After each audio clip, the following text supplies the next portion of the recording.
Hello and welcome to this Wednesday edition of Squared Circle Radio, the show that is for the fans, by the fans. That's the Young Buck Andy York. I'm your phenomenal host, Mr. Podcasting Chris Belcher. And Andy, it has been a fantastic week of wrestling so far. Both excellent shows from Monday Night Raw and Friday Night SmackDown, as we talked about on our Monday podcast, which, again, if you're not subscribed to the show and you missed it, go back in the archives and check it out. But Andy, it just seems like that we're moving right along through the summer, no downtime. And then before we know it, SummerSlam and then the rumored draft, and the train just keeps rolling down the tracks, brother. Yeah, we have no time to stop and smell the roses almost. We have to kind of take this week by week and treat each week differently than the week before. But, you know, we're moving right ahead. I feel like we just got through WrestleMania. And I feel like we just got through the Rumble, and now we're heading to SummerSlam, and we'll blink and we'll be talking about War Games. So I can't believe we're already this far into the year. Yeah, I know, it's crazy. It is flying by for sure. So if you're new to the program, go back in our archives and check out all of the things that we've talked about over the year. If you're watching on the YouTube channel, there's playlists of different videos. We've got them broken down into shorter videos if the long form stuff isn't good for you. All of those types of things. Again, if you're listening on podcasts, just scroll back through previous episodes and check that out. We would appreciate that so very much. The King of the Ring semifinals are set. We found that out this week, that Randy Orton advancing to face Sami Zayn. That's coming up this Friday on SmackDown. And then Cody Rhodes and Jey Uso, we saw the stare down at the end of Monday Night Raw this week. They're going to go one-on-one next week on Raw. Let's talk about the men before we talk about the women. Two very interesting matchups. Of course, it was fatal four ways to set this up, not triple threats, a little bit different of a format, but nonetheless, Andy, we're headed towards two great singles matches, I think. Yeah, we really are. I think looking at the field and looking at the semifinals that we have, I mean, we have the possibility of finally getting Randy versus Cody. Yes. We have the possibility of seeing Sami versus Jey. We could see Sami versus Cody, and the only one that is whatever is Randy versus Jey. But even then, that would still be that's the one we get. Yeah, and that's the fun one. That's the one that, you know, still has some intrigue to it, but not as much as the other ones surrounding it. So this whole field, I feel like both men and women's, the whole tournament has been stacked. Where there's just been so many people in every match that could win and probably should win. But to get down to these final four, you know, these four deserve to stand above the rest, and so I'm looking forward to it. Yeah, for sure. And it's very much like the Money in the Bank situation we talked about just a couple of weeks ago as we blink. Those triple threat matches were so stacked, and we wanted all those people to be in there, you know, and they all couldn't be in there. So it's the same thing here. It's like you look at this field, and maybe there's a handful that you're like, I know I wouldn't want them, you know, in the semifinals or the finals or whatever. But for the most part, it's like, I'd see any of these people doing it. It would be great.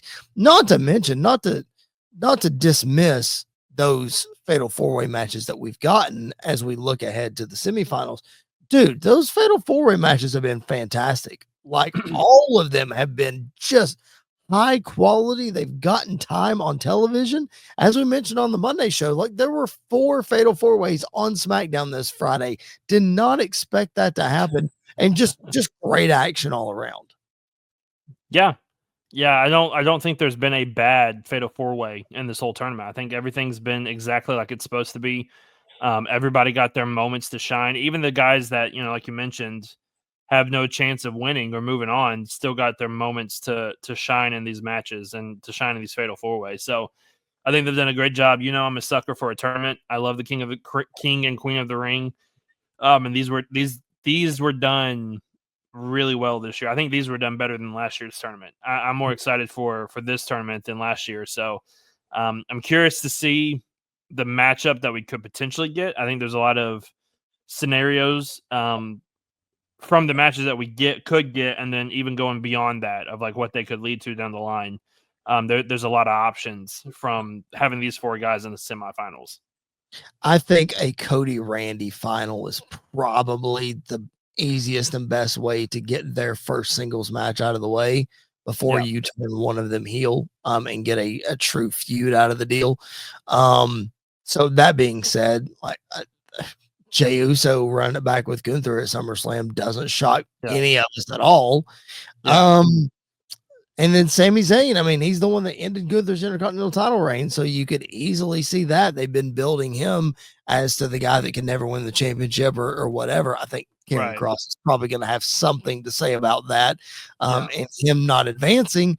But nonetheless, I would go Cody and Orton with Cody winning and moving on to SummerSlam. But what say you? I think that's probably the most likely scenario. The one I would really like to see though would be Cody versus Sammy, because I feel like that's a matchup we're not going to be able to see until one of them really turns heel, and this is a way that you could do that if having these two guys go at it. It's true, but I also think that this could be a way for you to have Sammy finally join Seth's group if you want. And have, because we had that moment, a couple weeks ago where Seth was talking to Cody. Maybe Seth helps Cody beat Jey without Cody wanting that. And, Cody tries to make that clear to Jey. And then we get to, Night of Champions. We have this moment. We have this match between the two. Seth comes out, looks like he's going to help Cody. Cody tries to fight him off. Sammy uses it to his advantage, wins King of the Ring. They're all standing there trying to win the gold at SummerSlam together. So I think that's a possibility. I really like that scenario. However, I don't think that's going to happen, and I'm probably going to go with Randy and Cody. But again, the safe bet is Randy and Cody. Yes, the safe bet. But again, I just wanted to throw that out there in case it happens. Basically, for sure. Hey, listen, we call things all the time on this show, and if you're new to the show and you're not sure what we're talking about, just keep it locked in here. Something that we say will happen. Trust me. Yeah. Let's move on to the women. We have coming up this Friday on SmackDown, Alexa Bliss versus a returning Asuka. And then next Monday on Raw, Roxanne Perez versus Jade Cargill. Let's start with this Friday's matchup. Andy, I was incredibly happy that Alexa Bliss snuck out the win this past Friday on SmackDown in the whole Charlotte scenario. However, knowing that she's facing Asuka, it's short-lived. Like, Asuka has to win this match. Yeah. I think Asuka is very much more than likely going to win this match. The other side of the competition is the one that I don't fully know. I think if Jade wins, Jade's winning the whole thing. I think that's very easy to tell. But I think if Roxanne wins, then, I think Asuka versus her is a toss-up. Even if it's Roxanne versus Alexa, I still think it's a toss-up between, all of them. But if Jade's in that final, Jade is winning Queen of the Ring, and you better be ready for Naomi to cash in sometime sooner rather than later. I feel like. And then that's how you can set up that Jade-Naomi rematch at SummerSlam for the world title. If that's the route they're going to go, if that's the route they want to go. Yeah, they're going to have that cash in, like, I would think before Evolution. the tournament finals. Yeah, but I think before the tournament finals, so that you don't give it away that it's going to happen. You know what I mean? But then, if Naomi wins it, then you're kind of giving it away anyway. So you're giving it away one way or the other. Yeah, you are. That's for sure. Yeah, that's true. But yeah, I mean, like, I'm excited for Asuka. I mean, coming back on Monday Night Raw this week, she looked great. She looked great. She has the face paint, has the old music, and did really well in that match. But I mean, I think if I have to pick one right now, I would pick Asuka to win the whole thing, because you talk about Asuka versus Io at SummerSlam. Like, yes, let's go. Yes. Let's go. Give me that. Let's go. Yeah, I'm not disappointed with that either. If that's how this whole thing shapes up, I am not disappointed in that at all. And it wouldn't shock me. Like, again, I assume they're going to the Naomi, Bianca, Jade route in some way, shape, or form. It wouldn't shock me, Andy, if Asuka ended up beating Jade for, and just the wildness that would be, especially if they're trying to really put their stamp on Asuka returning, getting a big win, that sort of thing. Obviously, if Roxanne somehow sneaks out a win over Jade, it's Asuka all day long for me. But having said that, my heart still belongs in the Alexa Bliss camp, and I still would like to see her win and move on. Not going to happen, but we can hope, right? We can hope. But again, just like I mentioned on the men's side, the women's side, excellent fatal four-way action, man. These women have just been tearing it up.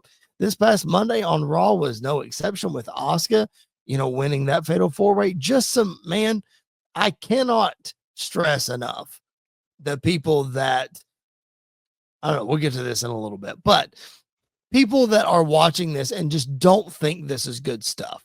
Like, this is just, how can you not be entertained by this? Yeah. Yeah, I don't really know either. I think you know, I think there are some things that, and like you mentioned, we'll talk about this here in just a little bit, that, haven't always set right with me.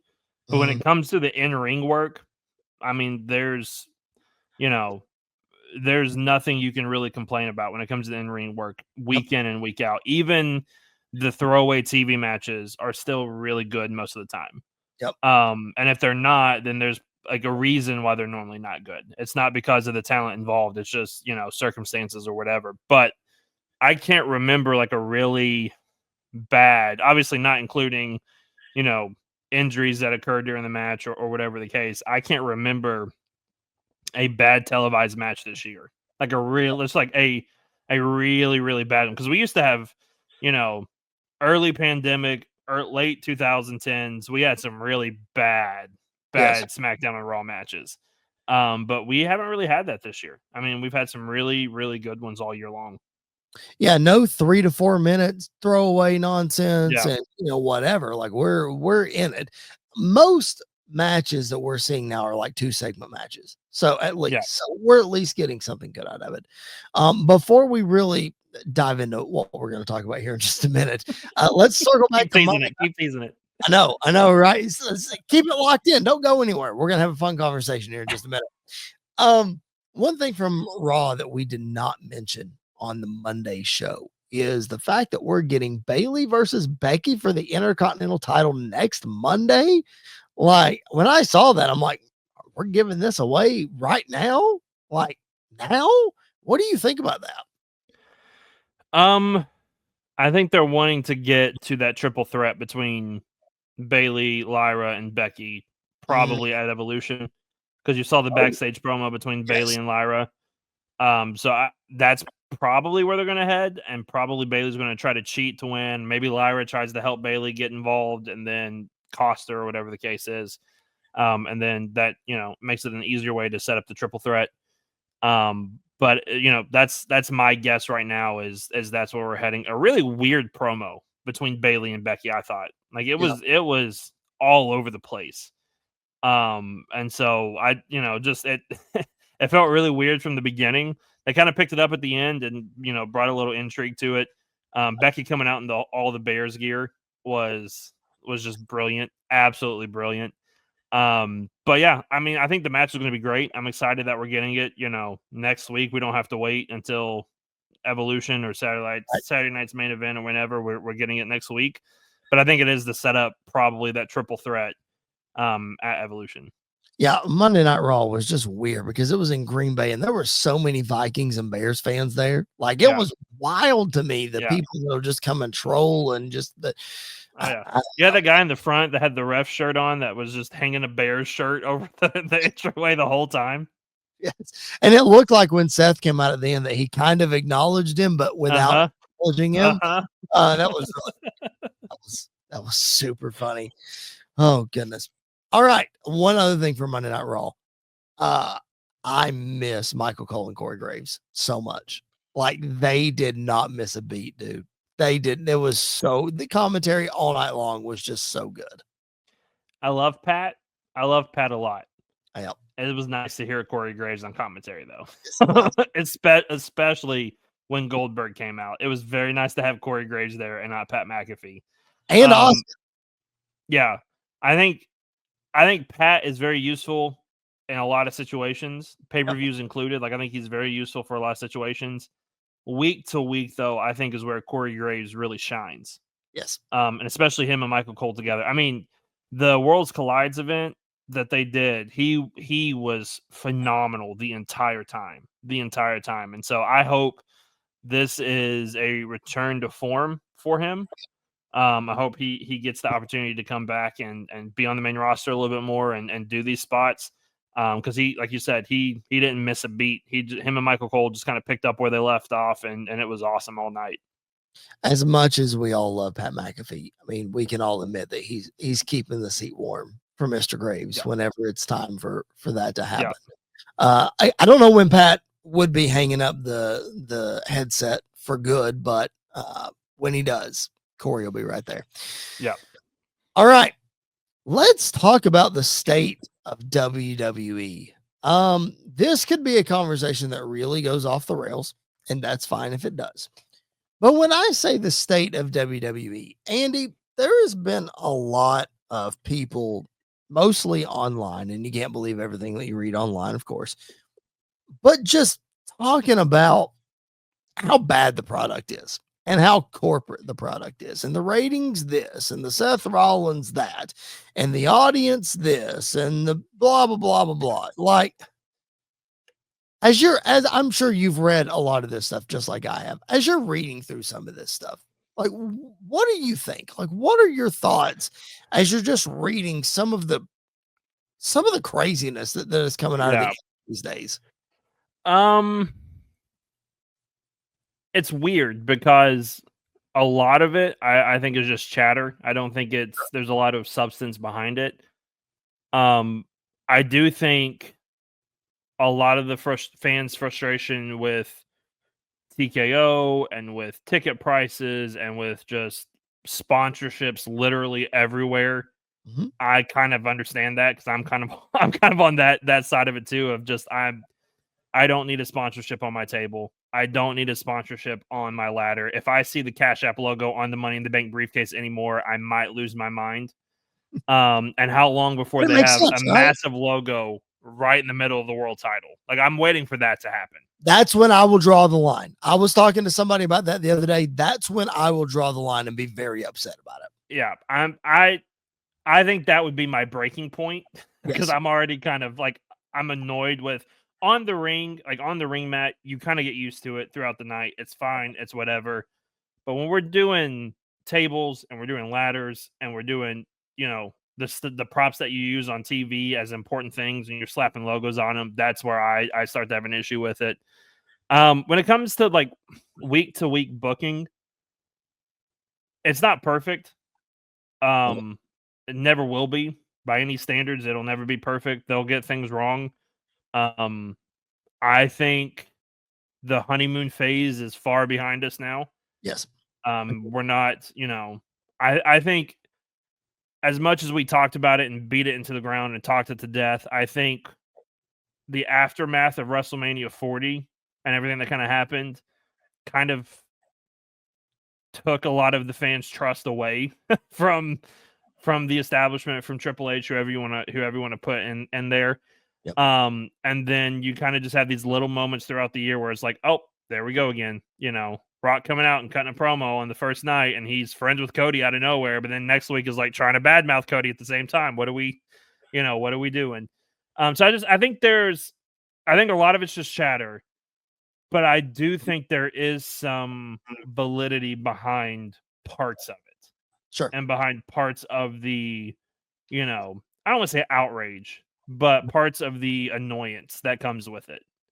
Part of the outrage that is going on right now that I really want to get your take on is this idea, not necessarily of sponsorships, but people complaining that WWE is mailing it in just for the sponsorships and just for the ticket revenue, mailing in their creative and all those kind of things. What obviously you and I are entertained by the shows. We sit here and talk about how great the wrestling has been and the storytelling and this, that, and the other. I don't see them mailing it in. I can see we talk about all the time, Andy, the obvious booking under Triple H, like we know where it's going. I don't consider that mailing it in though. I think that is logical storytelling. That's just my take on it. Yeah, I would say we're far from mailing it in.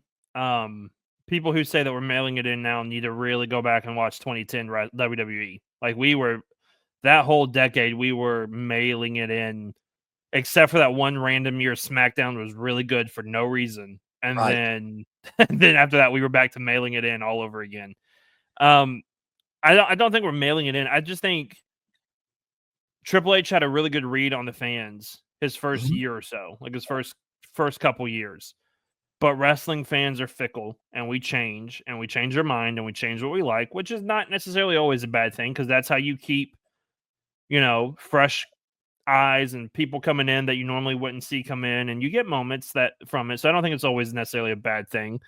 But fans get fickle, and I don't think he's mailing it in, but you can really tell when he doesn't like when the fans try to get their stuff over sometimes. Mhm. I think you can really tell that. So I think that's where I lie with it. We're not mailing it in by any Yeah. stretch of the imagination. And I don't think we're like bending the knee to corporations either or to Right. sponsors. And in some ways, I think we're, again, the table and the ladders and stuff like that is one thing. But we've always had matches that were sponsored by a product or, Yep. segments that were sponsored by a product. Um, Even I back don't in the necessarily want to. even back in the 90s, we had that. Yeah, yeah, yeah. I mean, obviously, it wasn't like plastered all over a TV like it is now. Right. But it's always been a thing. So I think it's not just unfair. I think it's a bold faced lie to say we are just mailing it in Yep. week to week. I agree with that. Speaking of fans being fickle, especially those in the internet wrestling community, which we're part of. So, like, we're talking about ourselves to an extent, not calling anybody specifically out. But one of the most ridiculous things that I saw, and really what brought on this conversation, if I'm being honest, is there are some people in the internet wrestling community who are saying that TV audiences, or sorry, audiences in the building are ruining the TV show for the people at home. Andy, do you remember watching wrestling during COVID Yeah, without a crowd? Like, how yeah, stupid is that? They're like, they're the audience is paying to be there. Are you just mad because you're not there? Like, yeah. how in the world? I get that you're bleeping out chants and it's annoying. I understand that, but it's not. We're still there for the live audience, right? Like, it's Yeah. not. We're supposed to entertain the people in front of us. I completely agree. I think, wrestling fan I mean, listen, we ranted and raved over the European crowds because of how involved they were Yes. the entire time, the whole time, from the start of the show to the finish of the show. The one thing I will give a little validation to Mhm. is the what chant. That needs to die a vicious death because it's fine when you're doing it to a heel in the moment. Right. But like when Ron Killings is cutting a promo coming back, why are you chanting what to him? Yeah. Don't. Yeah. Yeah. That Come on. makes no sense. Why are you chanting what to him? When Jey Uso is cutting an impassioned promo, I know we love to say yeet. When he literally tells you to stop saying yeet so he can cut his promo, stop saying yeet. Right. Let him cut his promo. Then you can get your stuff in later. Like you can yeet all night if you want to. I think that's where my frustration with the fans come in is being a part of the show and adding to the show versus trying to make it all about you. Yes, for sure. And I Yep. think there's a fine line between the two. I don't think the European crowds were making it all about them. I think they were having a good time, and you could tell by the wrestlers in the ring they were having a good time too. Yep. Versus when people are in a ring in an American crowd and all they're doing is chanting what at some rookie who's out there trying to cut their first promo, and all they get is what responses because that's what Austin used to do back in the day, and we're all trying to live in the '90s still. Right. Like that to me, that's the annoying part of it. Yes. Um, Trying to take over the show. Trying to take over the show, I have an issue with, unless we're doing it with Daniel Bryan because that's a whole different thing, and that was a yes move, it not a what move. It so that gets a pass, but that's the only validation I'll give that argument is the what chant or like trying to take over the show. Yeah. Otherwise, like, come on, like, let the crowds just be the The crowds. crowd's going to be the crowd. Yeah, exactly. I wish we would stop censoring them. I get why you can't on USA. I don't know why we can't on Netflix. It doesn't make Right. sense to me. But let the crowd be the crowd. Let them have fun. Yeah, I agree. I definitely agree. The other thing that I wanted to bring up with this whole conversation is people talking about the ratings and the Netflix ratings not doing well, and they're comparing this to 2019 when they tried to make Seth Rollins the guy in 2019 and it didn't work out, and they're trying to make Seth Rollins the guy again and it's not working out. Listen, here's what I'll say about Seth Rollins. And this is strictly my opinion. Andy doesn't know I'm going to say this. Andy may not even feel this way. Here's what I think about Seth Rollins. I think Seth Rollins is the best in-ring performer of our generation, and it's really not close. And I think that Seth Rollins is brash. I think Seth Rollins is honest, and he's not going to sugarcoat stuff. Just ask Will Ospreay. He's not going to sugarcoat stuff. Okay. And I think that rubs people the wrong way to the point that they're trying to find ways to crap all over him. The same thing happened and would have been amplified in a spotlight more to Shawn Michaels in 1996. If social media had been a thing, don't you think they would have just absolutely annihilated that guy the way they do Seth Rollins? So, yes, I just sat here and compared Seth Rollins to Shawn Michaels, and I'm not ashamed to say it. That's my feelings on the whole thing with Seth Rollins. Do you have a take on any of that? Yeah, I agree. I think he didn't help himself in 2019 at all. No, no, he did not. That's And fair. let's be real honest. I mean, let's call a spade a spade. His booking didn't help him either. It's I true. mean, the whole fiasco with the Fiend and everything else did not help him And then at you're all. feuding with Baron Corbin, and then you're Yeah, having and Brock all you're Lesnar known as is show Becky up. Lynch's boyfriend the whole time. So that doesn't really help. Yep. It's hard for me to say he's when we talk about our generation. What generation are we talking about? We're talking about modern day right now. I'm talking about mm,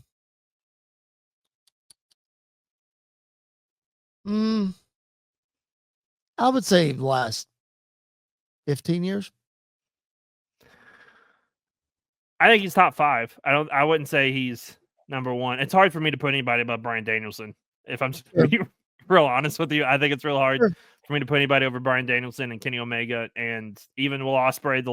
Even though he's younger, his tenure speaks for itself. But he's a once in a lifetime generational talent in the ring. I mean, he does stuff in the ring that a lot of people can't do, and a lot of people wish they could do. Right. Um, but I think you're right. I think he is not afraid to speak his mind, which is why the CM Punk and Seth Rollins feud is so much fun, is because both those guys do not mind Yep. to speak their mind and, make everybody mad in the process. That's why I'm such a big Punk fan, is when he does that. That's why I like Seth Rollins when he does it. Is because, yeah, I know he believes everything that he just says. He believes he's Right. the best in the world. Why Yep. wouldn't he? Yep. Like, why doesn't he believe he's the best in the world? So I don't have a problem with that. I hate with everything in my being the ratings argument. I hate it with everything in my being. I hate it when we talk about, college football ratings and we talk about NFL ratings and NBA ratings. I hate it because you're just trying to make yourself feel better or Yep. feel more important than something else. Yep. Wrestling is for wrestling fans. NBA is for NBA fans. College football is for college football fans. I can say that because I'm a part of all 3 of those fandoms. Right. I am in all 3 of those fandoms. And like we don't compare, Monday Night Raw ratings to Survivor ratings when they're on TV on Wednesday nights. Like it's just wrestling fans and sports fans are the only people that care about TV ratings, it seems like. So I don't care when it comes to AEW what their ratings are. I don't care what WWE's ratings are on USA or Netflix or NXT. It is what it is. If you don't like Seth Rollins, you can pause it and skip through his parts on Netflix and watch the rest of the show. You Yep. can find stuff in wrestling without Seth Rollins in it if you really don't like him. I just don't think that's the case. I think Netflix is just too expensive for people to pay for, and they're not going to pay just so they can watch wrestling once a week. I really think that's part of the reason why ratings are so low. Yeah. That could be it. You're So right. Yeah. And those ratings don't take into account the other methods that people use to consume content, i.e., Right. your Instagram, TikTok, etc. Exactly. It doesn't count any of that. And I'm does it not count saying people go who, ahead. like, watch later? Like, if they watch tomorrow, does it count? And they count it in some way. I think there's a 48-hour rule, I think. Yeah. Um, I think it's that way for um it's that way. I don't know if it's that way for Netflix. I know it's that way for other TVs, Yeah. like football games, I think. But I don't remember for sure if it is for They Netflix. probably use something similar to it. I'm sure they do. Yeah, I'm sure they do. Nonetheless, we can conclude this by saying the state of WWE is in a fantastic state right now. Yes, they're making money hand over fist. No, we don't think that they're selling out corporately. Do they have a lot of sponsorships? Yeah, they do. Are they getting their name out there on bigger and better platforms than they ever have before? You bet they are. So wrestling fans just can't be satisfied, I guess, Andy. That's why they call us fickle. Yeah. I could have told you that a while ago. We could have this argument could have been real short. We could have just said that and walked away because I think I think that's just people in general. I don't Yep. think it's just wrestling fans. I think it's just people in general. Yep. I completely agree. And we're not going to dive into that rabbit hole any further than where we are right now. Where's Jared when you need him? Where is Jared? That is right. That's going to put a bow on this episode of Squared Circle Radio where we get ourselves in trouble. We appreciate you guys being with us so much. Again, look on the YouTube channel for the SmackDown vlog this week. Go back and check out our Monday night episode. Go back and check out past episodes. If you're listening on podcast, just give us a follow, give us a review. We would appreciate that. And do yourself a favor, share our show on social media. We would appreciate that so very much. For Mr. Andy York, my name is Chris Belcher. Thanks for being with us on another edition of Squared Circle Radio. We'll catch you guys down the road.